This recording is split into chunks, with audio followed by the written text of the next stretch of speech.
عمالين نلف في الدنيا دي كأننا بنلف كده في دايرة مقفولة، رايحين جايين والدنيا عمالة تشيل وتحط علينا وجاية علينا في حاجات كتير جدا، ونقعد نقول ايه ده، احنا زعلانين او احنا مش قادرين على الحياة دي. حقيقي الحياة بقت وحشة، وكل ما نقعد كده مع نفسنا ونحسب الساعات او الاوقات اللي احنا مبسوطين فيها او اللي احنا زعلانين فيها، نلاقي ان الحزن بيكسب وايه ويعني باكتساح. طب يا ترى، طب ليه احنا بنعمل كده؟ ليه؟ طب احنا موجودين كده في الحياة. سبحانك يا رب، هي الدنيا كده ما بين الفرح وما بين الحزن، بس للأسف احنا حتى لحظات الفرح مش بنستمتع بيها، ودايما بنحب ان احنا ننكد على نفسنا لدرجة ان احنا نبقى قاعدين مستنيين القبض، ويوم ما نقبض نلاقي ايه ده، الفلوس راحت فين؟ ده احنا رحنا كنا استلفنا وسددنا الفلوس ودفعنا جمعيات وعملنا، ونفضل يوم القبض وايه ومش عارفه ايه، وننكد على كل الناس اللي حوالينا. ما نعرفش ان احنا نفرح ولا نتبسط ابدا ولا نكمل اي فرحه على خير، ونقول اصل الدنيا دي جايه علينا. لا، هي الدنيا لو جايه علينا او جايه عليك او كده، دي بتبقى ظروف حياه، بتبقى ظروف عامه،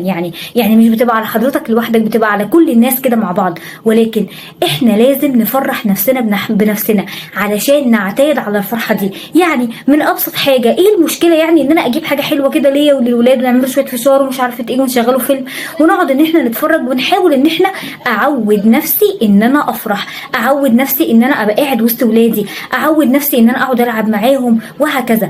عود نفسك على الفرحة علشان تعتاد عليها، علشان ربنا سبحانه وتعالى يرضيك ويرضيك. وادعي بقى ان ربنا سبحانه وتعالى يجيب كده الفرج من عنده ويوسعها عليك، ويرزقك كل حاجة انت بتتمناها. اي خسارة في الحياة ممكن اللي هي تتعوض بعد فضل ربنا سبحانه وتعالى، وبعد دعوات كتير جدا، وبعد سعي وبعد اجتهاد من حضرتك، بس الا ان حضرتك تخسر نفسك او تخسر حد انت بتحبه او تخسر حد عزيز عليك. فكر كده في الكلام كده تاني، غير حياتك وخليك بسمة حب.